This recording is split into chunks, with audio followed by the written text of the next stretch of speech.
Good morning from Badrinath. সকালবেলা বেরিয়েছি আমরা মানাগাঁও যাওয়ার জন্য, বসুন্ধরা ফলস দেখার জন্য। সকাল থেকে একটু আজকে আকাশ মেঘ আছে, বৃষ্টি বৃষ্টি পড়ছিল, এখন একটু কমেছে।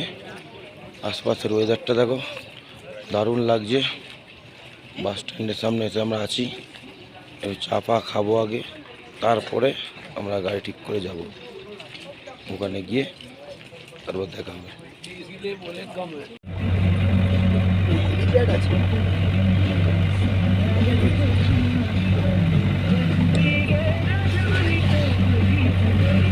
এই মানাগাঁও যাওয়ার জন্য আমরা গাড়িতে উঠেছি, উঠে মানাগাঁওর জন্য যাচ্ছি। দেখো সকালবেলার ওয়েদার, মেঘ ছিল, এখন আস্তে আস্তে কেটে যাচ্ছে।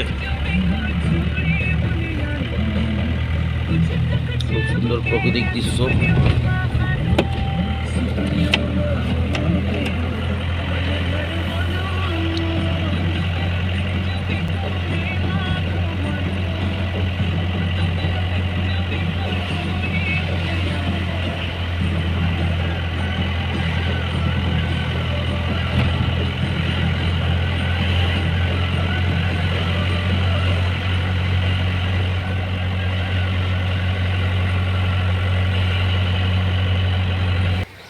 এই আমরা মানাগাঁও এসে পৌঁছালাম। এই মানাগাঁও থেকে আমরা ট্রেক শুরু করবো এবারে। এই পাহাড়ের মধ্যিখানে দিয়ে আমাদেরকে যেতে হচ্ছে। এই পাহাড়ের মাঝখানে মধ্যে সামনে প্রথমে কিছু ঠাকুরের মূর্তি পড়বে, এখানে দর্শন করে আমরা হাঁটা শুরু করব।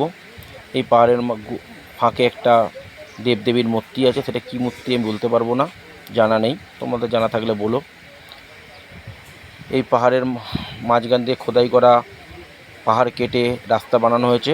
এখান থেকে এবারে আমাদের বসুন্ধরা ফলসের জন্য যেতে হচ্ছে। এই সেই সরস্বতী নদী, এখান থেকেই উৎপত্তি হয়েছে সরস্বতী নদী।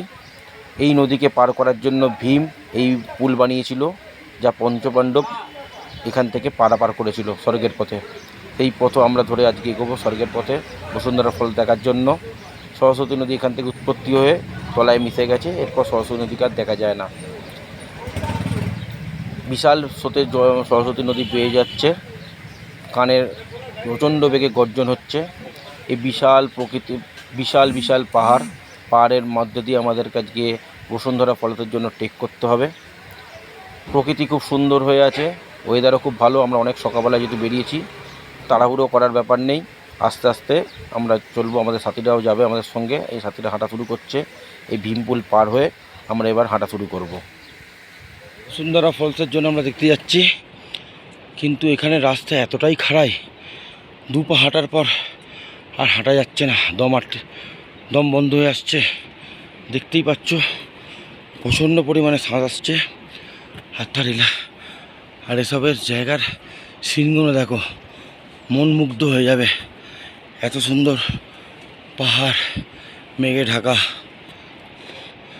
দম আটকে যাচ্ছে, শ্বাস আটকে যাচ্ছে, প্রচণ্ড খাড়াই। আরও আমাদের সঙ্গে কিছু লোক আসছে, আমাদের সাথীরাও হাঁটছে। অনেক সকালবেলা আমরা বেরিয়ে গেছি বসুন্ধরা ফলস দেখার জন্য, যাতে টাইম লাগলেও কোনো অসুবিধা যাতে না হয়, সেই কারণে।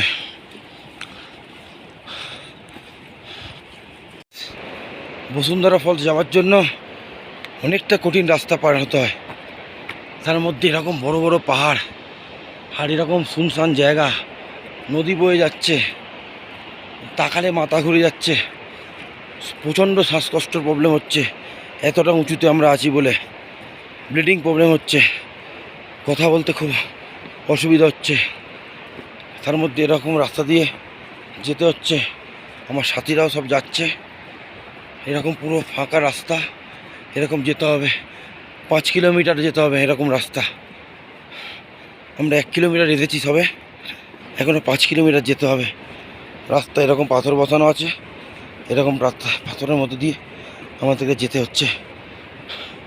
কিন্তু ভালো লাগছে, কষ্ট হচ্ছে কিন্তু ভালো লাগছে যেতে। শ্বাসকষ্ট একটু প্রবলেম হচ্ছে ঠিকই, প্রকৃতির দৃশ্য দেখতে দেখতে যাচ্ছি, মুগ্ধ হয়ে যাচ্ছি। স্বর্গের মনে হচ্ছে, স্বর্গে, সত্যি স্বর্গে রাস্তা এটা। যত যাচ্ছি তত আরও খারাপ রাস্তা সম্মুখীন করতে হচ্ছে, এরকম রাস্তার মধ্যে দিয়ে, আর কষ্ট প্রচণ্ড পরিমাণে হচ্ছে। এরকম রাস্তার সম্মুখে আমাদের হাঁটতে হচ্ছে চারিদিকে দেখো, আর প্রচণ্ড খাড়াই, আর দম বন্ধ হয়ে আসছে যেন মনে হচ্ছে।